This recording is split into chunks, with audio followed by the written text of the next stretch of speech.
खाटू श्याम की कथा महाभारत से संबंधित है।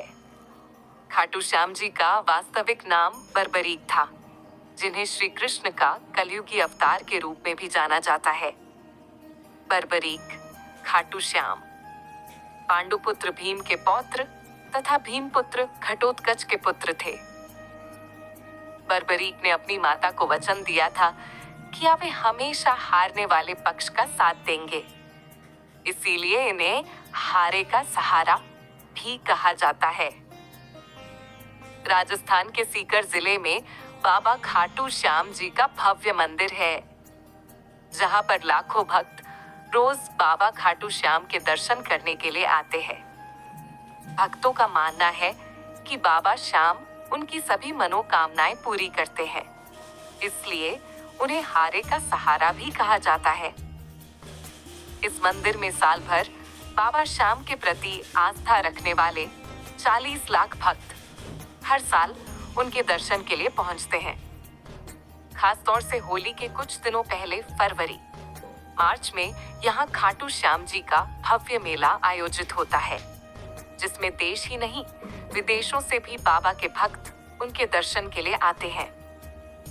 खाटू श्याम मंदिर के बारे में बताया जाता है कि खाटू श्याम जी का ये मंदिर महाभारत काल में बना था।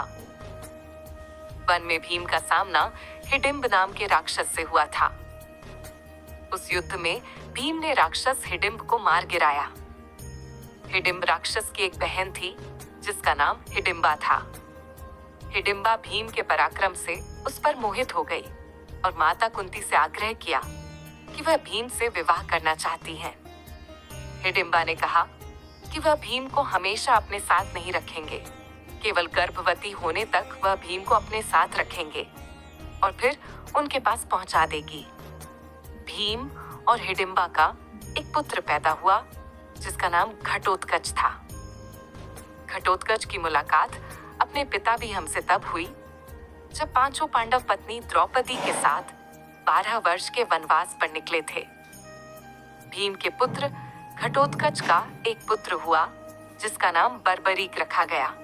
बर्बरीक भीम तथा हिडिंबा का पौत्र था, इसलिए उसमें अपने दादा भीम का अपार बल तथा दादी हिडिंबा के मायावी गुण विद्यमान थे। बर्बरीक बालपन से ही चतुर, योग्य तथा जिज्ञासु था, इसलिए उसके पिता घटोत्कच बर्बरीक को श्री कृष्ण के पास ले गए। कृष्ण जी ने उसकी जिज्ञासा शांत करने के लिए उसे एक गुरु के पास शिक्षा प्राप्त करने के लिए भेजा। अंत में उनकी जिज्ञासा शांत करने के लिए उनके गुरु ने बर्बरीक को मां दुर्गा की तपस्या करने को कहा। बर्बरीक ने कड़ी तपस्या करके मां दुर्गा को प्रसन्न किया और उनसे वरदान में 3 दिव्य तीर प्राप्त किए। यह तीनों तीर इतने अधिक शक्तिशाली थे, जिनसे बढ़ते से बढ़ते युद्ध को पल भर में समाप्त किया जा सकता था। पहला तीर अपने अनगिनत लक्ष्य को भी चिन्हित कर सकता था। उसके बाद दूसरा तीर चिन्हित लक्ष्य पर सीधा वार करता तथा तीसरा तीर चलने पर वहां पर मौजूद हर वास्तु को नष्ट कर देता। बर्बरीक के 3 तीरों को बात सुनकर उनकी माता ने उनसे एक वचन मांगा था कि वह हमेशा कमजोर पक्ष का साथ देंगे। भगवान श्री कृष्ण बर्बरीक की शक्ति को जानते थे, इसलिए उन्हें पता था कि यदि बर्बरीक महाभारत के युद्ध में शामिल होगा तो उसके तीर सभी को नष्ट कर देंगे, जबकि महाभारत का युद्ध धर्म के लिए लड़ा जाना था। यही सोचकर श्री कृष्ण ने बर्बरीक से उसका सर देने के लिए कहा। श्री कृष्ण की बात का मान रखने के लिए बर्बरीक ने स्वयं अपनी तलवार से अपने सर को धड़ से अलग कर दिया और श्री कृष्ण को दे दिया।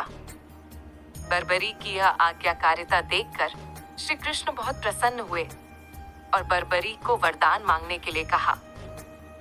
बर्बरीक ने से कहा कि वह महाभारत का युद्ध देखना चाहते हैं, इसीलिए बर्बरीक ने श्री कृष्ण से अनुरोध किया कि वह उसके सर को किसी ऊंची पहाड़ी के ऊपर रख दें, ताकि वहां से वह महाभारत का युद्ध देख पाए।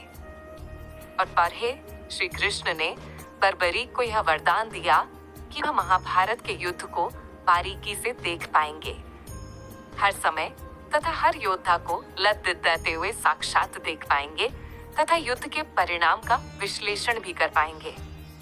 इसीलिए युद्ध समाप्त होने के बाद जब सबने यह जानना चाहा कि पांडवों की जीत वास्तव में किसकी वजह से हुई, तब बर्बरीक ने यह स्पष्ट किया, पांडवों की जीत का श्रेय श्री कृष्ण का है।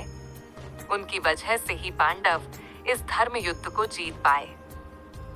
बर्बरीक की यह उत्तर सुनकर श्री कृष्ण उनकी सत्यनिष्ठा बहुत प्रसन्न हुए और भगवान श्री कृष्ण ने उन्हें वरदान दिया था कि खाटू श्याम जी कलयुग में उनके नाम श्याम के नाम से पूजे जाएंगे।